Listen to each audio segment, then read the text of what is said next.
Totally agree. Well, we got ourselves in a champion select, and oh look, no Callista for Freeze and no Alistair for High. These are really not surprises for either side here. Question is how much research C9 has done into Hakuho. No Graves for anybody. No Graves for anybody. No Elise either. Rush doesn't seem to really... Well, I mean, Rush would be a good Elise player, of course, but Nidalee feels like the champion for him. Yeah, they're definitely going to ban that out from Crumbs. See what he goes to next. You know, I probably would suspect a Rek'Sai, but maybe he'll spice it up a little after seeing Dardox Nidalee just take over the entire game for Team Liquid. They might want to steal that away from Rush. He's gone back to the champion over and over and over. Kindred on the table. I think this. I think they are likely to get picked in this game, specifically by Rush, but we'll have to see what these teams actually choose to do. Cloud9 taking plenty of time on their first pick here. Of course, Ball is the man to pick it. Types in, goes Nidalee. All right, yeah, that makes plenty of sense. So Rush will get his Nidalee yet again. Second first pick in 2 games actually here in North America. Yeah, and really, he has every single time jumped out to an early lead through power farming, invading the enemy jungle, you know, grinding out his CS lead. It just comes to the point in the game where he needs to coordinate the plays with the rest of the team, and he's still kind of on that solo mentality where he wants to go use his advantage, and he recognizes that he can beat someone 1 versus 1 and tries to go create that conflict. But this is, you know, LCS, and teams collapse very quickly, and the enemy teams have been able to punish him for it fairly frequently so far for the beginning of the season. And man, if you let a team that has Poppy and Ryze on it punish you in the mid game, and Ryze at the state that he's in right now will just take over. Yep. People that learn Ryze tend to be very, very good at the champion, and LCS players tend to learn champions pretty in-depth here. Next 2 champs come through, though, for Cloud9. It's going to be Sneaky on Lucian, and the Morgana comes through, which is almost definitely going to go to High, but we occasionally see her played in solo lanes by people like Marin or Pobelter. Yeah, could be a flex pick. As you said, though, highly probable to go too high, especially since High has had a little bit weird of a champion pool for support and a little bit limited. Morgana already being played for them, though. I think that was his very last game last week. Renegades, no hesitation in their next round, though. Rek'Sai did come through, as you mentioned, for Crumbs. Freeze is going to be on Caitlyn here. Seeing her be a lot more popular in the recent couple of weeks, she's kind of escalated in priority here.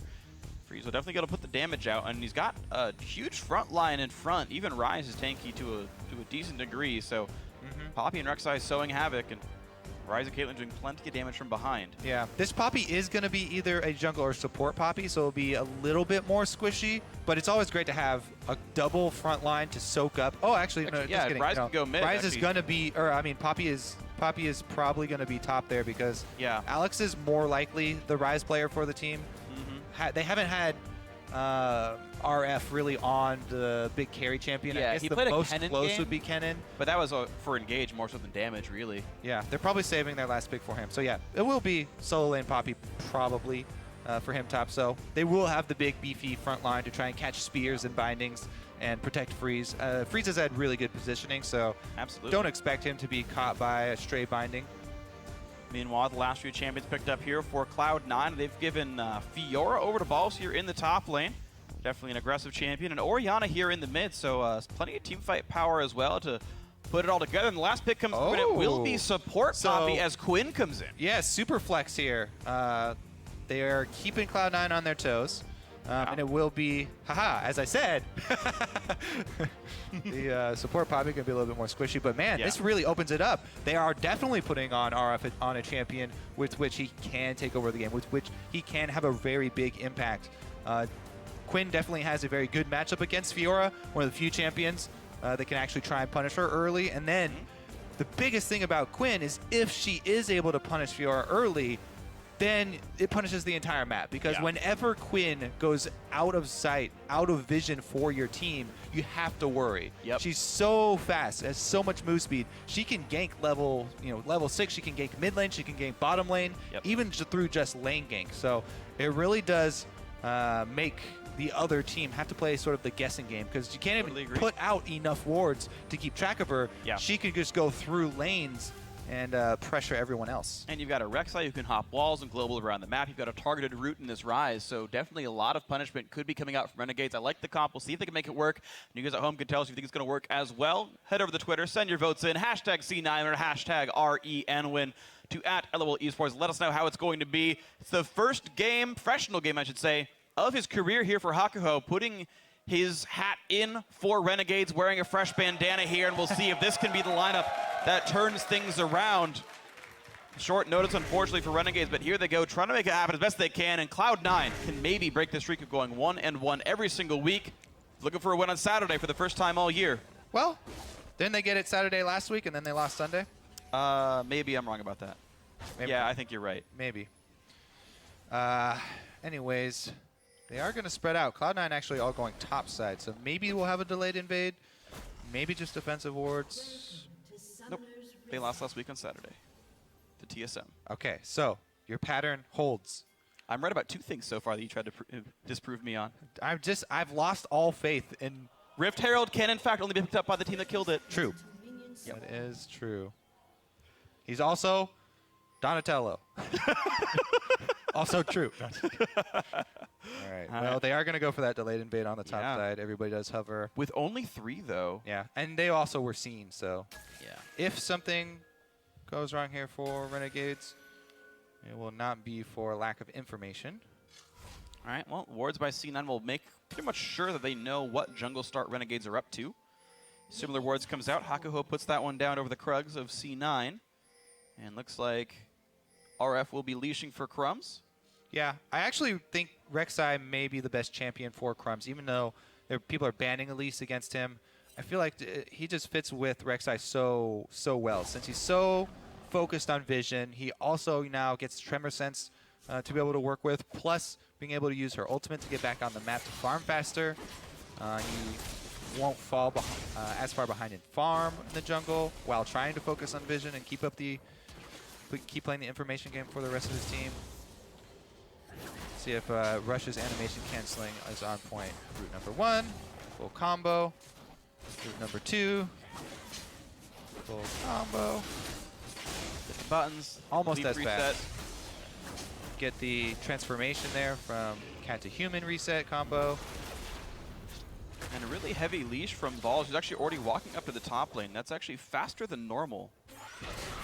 But they're really trying to push in a wave earlier than usual. This is an interesting new development in lane swap. C9, a super fast push here. You would only do this, I think, either specifically because of somehow Nidalee needs to farm this way, or because you think you can actually make it a 1-for-0 turret. Yeah, I think it's enabled because Nidalee can farm so easily. Crumbs Rush is going to his weak side to steal away an extra camp. As we said, this is how Rush bad for Crumbs. Crumbs does not have Burrow. He's not going to get a kill here, though. Yeah. He's just using a lot of time. I guess he's denying farm time from Crumbs as well, so they're about even. But anyways, this is how over and over Rush has been able to grind out leads on the enemy jungler. Steal one camp here, steal one camp there. And Nidalee has such high move speed across the map because of her passive moving quickly through brush, as well as the spam of her leap. Is able to get back in position to farm the correct quadrant of the jungle almost in time. And so this build's an interesting situation where the lane is already frozen top lane with an extra cannon as well, so it's a really hard freeze for Balls. You can just farm with impunity quickly. Renegades will still knock down bottom outer turret. They were on time. That wasn't actually the game plan from C9, it looks like. But as you mentioned, Rush able to steal away Raptors that he wasn't supposed to be able to get. Hard farming up to level 4 already. But it does allow C9 to get into the laning phase earlier. Just a single longsword for Sneaky's recall as he walks back into this lane here. But it should result in a small golden XP lead for the squad. Yeah, and even though Renegades froze that wave, because Cloud9 took the turret so early, their duo lane going down bottom already, the freeze denied only a single minion from Sneaky and High. So that early turret take up top really has worked out for the duo. And we'll see if that actually changes anything down bottom, because up top, Balls was able to stick around with that wave. Rush actually going to go help him out as well. He got spotted. Red buff, good dodge by RF. Yeah, very necessary dodge right there, because Balls already has a very significant CS lead, and RF cannot afford to let them push him off of the big wave that's forming right now. There is an important interaction between Quinn and Italy, though. Vault beats Pounce really hard. Vault beats almost everything, actually. Yeah. The priority on Vault is huge. Yeah, well, especially because it's on contact, not compared to Pounce, which has to hit the ground. So you almost always beat abilities like that, and that's going to make it pretty hard for Rush to kill him off in a gank situation.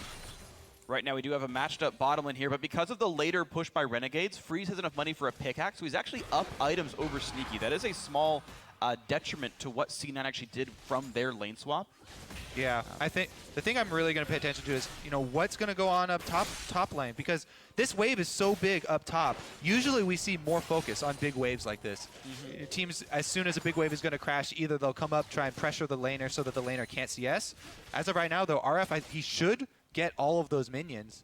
If his CSing is on point with the Quinn, she has so many things available to her to easily CS under turret with the passive as well as 2 abilities to execute. And that will be great for him to catch right back up. I think he was able to grab everyone. Yeah, looks like it's going to be reasonably okay. Bot lane will push back out, it looks like, in the general sense. Top lane, rather. I misspoke. Yeah. But 6 minutes in, we're basically at tied gold, tied turrets. And aside from Rush really out-farming, it's a very close game. Well, yeah, so it's actually interesting because there's a focus for Cloud9 on top side. We've seen this as Rush visited twice up here.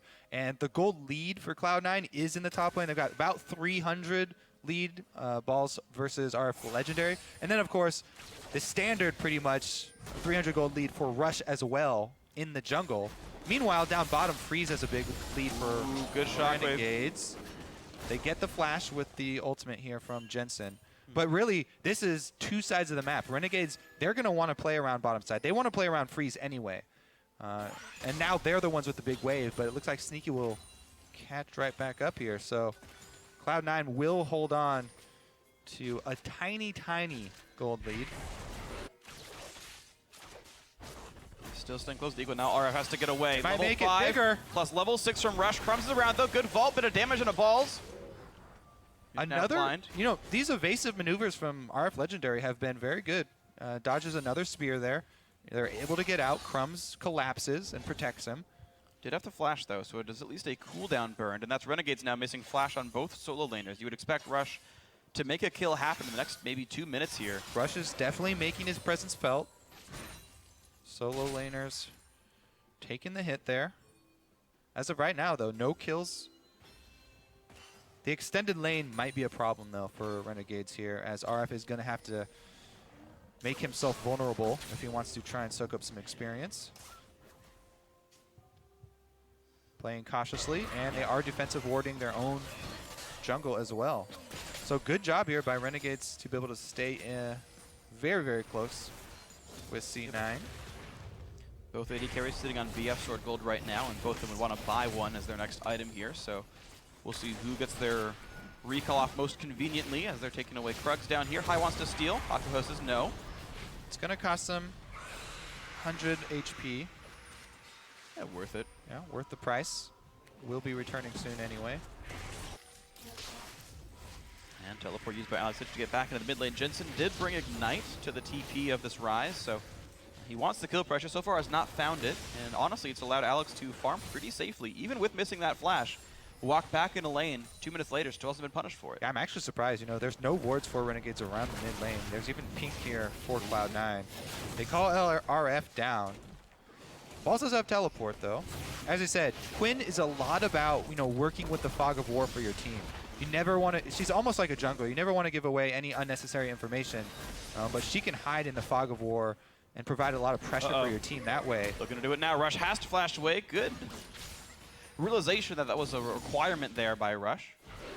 Got a flash burn now. A bind on a Hakuho. This could be a bit of damage as well, but Alex zones off Jensen. Throws out the cover fire. Yep. Jensen respects it and backs off.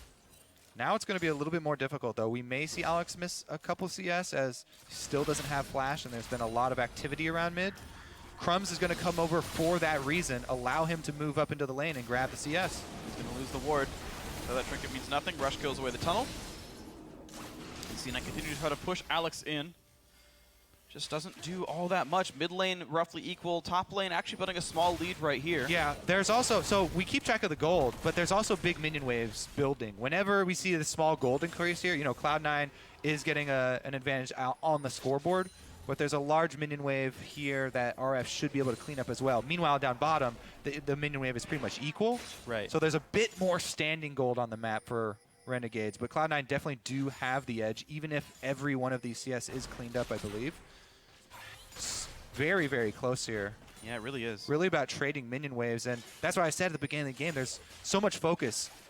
A big minion wave sitting on the map like this is an objective itself. That's a decent pot of gold sitting right there. If they can just pressure RF and force him to miss some of them, then that is a small win for Cloud9. Crumbs collapses though to try and help. Bit of damage coming in. Jensen 1v1 with Alex. Shotgun's to get him out of range, but another Rune Prison lands. He really just puts the damage down, but has to clear the wave. Alex, though, far ahead in mana. Yeah. He backed off there. I think they did continue to have vision of all members of Cloud9 due to everyone showing in lane, though. Rush was up top.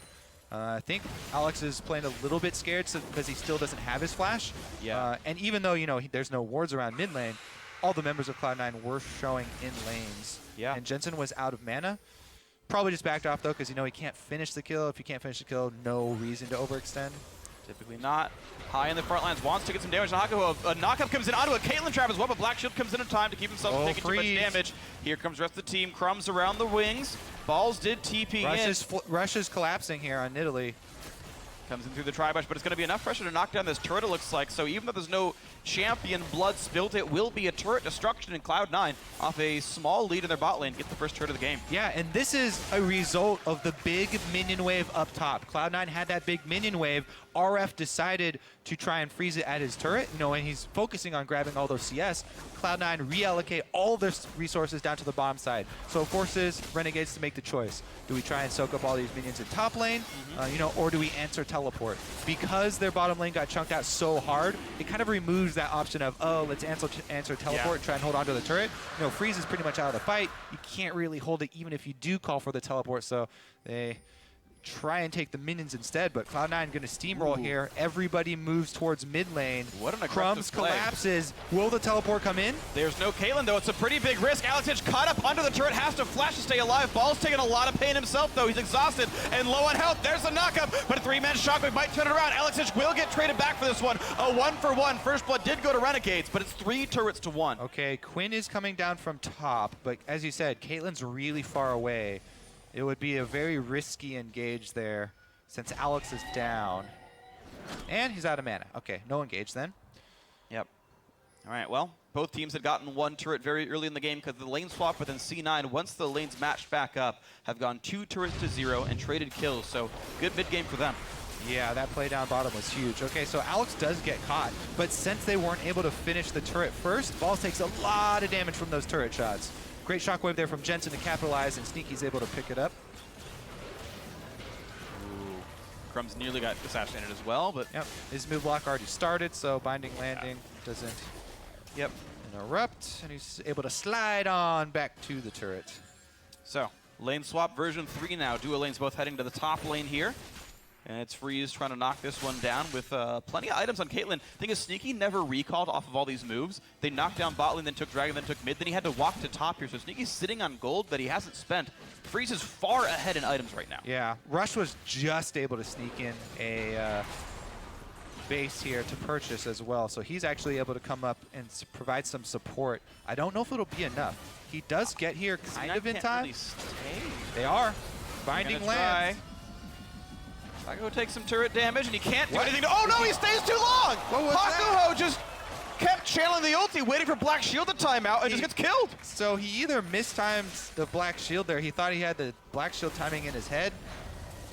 That's a huge misplay. I don't think there's an or to that. I think that's just a huge misplay. Yeah. I mean, he could have just kept walking, but anyways. C9 want this one, but here comes the teleports. 2 people to come in to try to flank on High, who flashes early. And no one will catch this. Quinn could try to go into bird form. Rush buys some time. Chunks Freeze to half. That is both teleports down. Still risky by Rush, though. He's going to get Rune Prison. Stays up pretty far. Knocked up, has to flash with it. Here comes RF. A fair bit of damage comes down. Binding is going to go back and forth, getting some damage across, but Rush won't go down.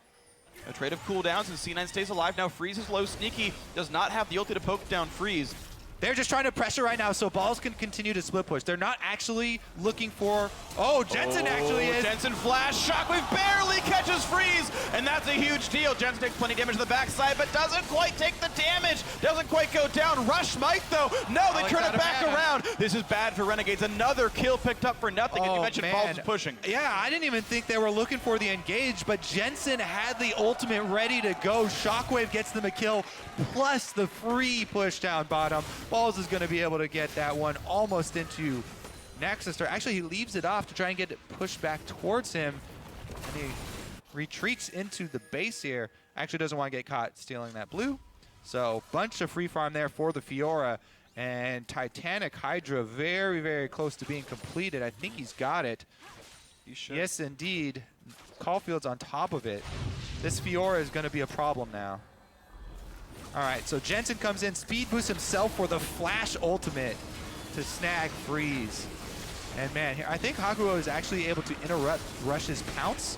Yeah, with his heroic charge, but Alex is out of mana. If Alex had mana, Renegades might have been able to snag a kill for themselves there. But Rise no mana, Rise no damage. Yeah. Ooh. Now RF now getting chased as well. Sneaky's gonna get this one pretty easily. Dashes forward, gets the 300 gold. Thank you very much. Shield from Jensen gets an assist. Cloud9 now really ripping apart this mid game. 6,000 gold up in 16 minutes. Sizable. I think you get good odds on your prediction of Cloud9 breaking their losing streak on Saturday's freak. It's true. Sadly for Renegades, though, they have not dropped their loss streak here. It's been a rough couple of weeks for them. You mentioned them continually suffering roster swaps here. They did not have Freeze for a couple of days. They got him back, and it looked close, but now missing Remy is not great. Yeah. Kako has made a couple of mistakes here in this game. Can't blame just him for this one, though. Of course, it's been a lot that C9 have outplayed. Now looking for mid lane tier 2, but they've got to respect Rise. Even with the binding, it's still... Oh, it's going to be a big Shockwave! Oh, no! 3 picked up already. Jensen's Shockwaves have been on point. Rush picks up the 4th alongside Jensen, and wow, this game is just getting destroyed. Very, very eerie here. Similar to last game. I mean, it's only 17 minutes in. This is about the pace Team Liquid. No, this is ahead of the pace Team Liquid we're on. You mentioned Cloud9 have no chill inside the base, taking the inhibitor. Rush has chill, actually. Iceborne Gauntlet. Ineffective against the Renegades AD carry. Oh man, they are inside the base already. Inhibitor being down. So Inhibitor being down this early actually forces the pace. Because Inhibitor minions are going to continue to stream into the base, Cloud9 have to keep making aggressive moves. But look at that indecisive movement there from Renegades. Jensen sets up a beautiful Shockwave. His Shockwaves have all netted kills for them so far. Rush goes in. He gets the reset here too for a very quick exit. Just looks good, I guess. Yeah, was going to live regardless. Yeah, exactly. Just looks good there. He could have waited around, but man, Cloud9 right inside. This just means, though, they have to keep up the aggressive moves. So we'll probably see them pick up maybe Rift Herald and continue with the pressure here, as otherwise, you know, if they just kind of lollygag, sit around, it will mean that a continuous stream of minions in mid lane for Freeze to try and farm up. We have seen Caitlyn's try and stall this out. Cloud9 actually going to snag the second dragon here before they move over to Rift Herald. Get it. Yep. Kill credit on the dragon goes to Sneaky. Rapid fire cannon Lucian, great at killing turrets. And look at this. They've set up 5 pink wards in inventory for Cloud9. Nice. They are going to cement their lead with vision control. And they're actually just going to avoid this Rift Herald, it looks like. Set up their vision first. Maybe. Oh, Rush gets knocked up, gets pile drived, and he might go down. Black Shield comes in, and somehow he's still alive. That means a trade, and that means a Shockwave for 2 more. Another double kill for Jensen. Crumbs on the retreat, trying to run away, but a flash in from Sneaky means he's locked up. Freeze nearly takes down Crumbs as well, but another 4 for 0. 13 kills to 1, and this could be a team not named Immortals winning a game in under 20 minutes. Cloud9 absolutely eviscerating Renegades. So decisive here. Cloud9 gonna go for Nexus turrets, and that should be the game. Woo! All the fans of Cloud9 from back in 2013 can look at this game being like, this is the Cloud9 I want to keep watching. 19 minutes, 40 seconds and change. Cloud9 demolish Renegades. And talking about previous iterations of Cloud9, Freak, this time around they go back to focusing top lane. Balls was able to stay in top side after the lane swap. They pushed it down early. He got the experience advantage, and then Rush made multiple visits to the top side of the map. Even though RF did a good job dodging multiple spears and they didn't land kills on RF, Balls was still able to get that lead in experience, in gold. And man, the mid lane pushed their Cloud9 very, very quickly, ending this. And Sneaky was part of every single one of those. Perfect score for him, 6-0 and 7, 13 out of 13 kill participation. You mentioned the top lane split push working well and getting that lane set up, but Jensen landed all these shockwaves and he was 12 out of 13, and Sneaky was there to make sure the kills all happened, 13 out of 13 for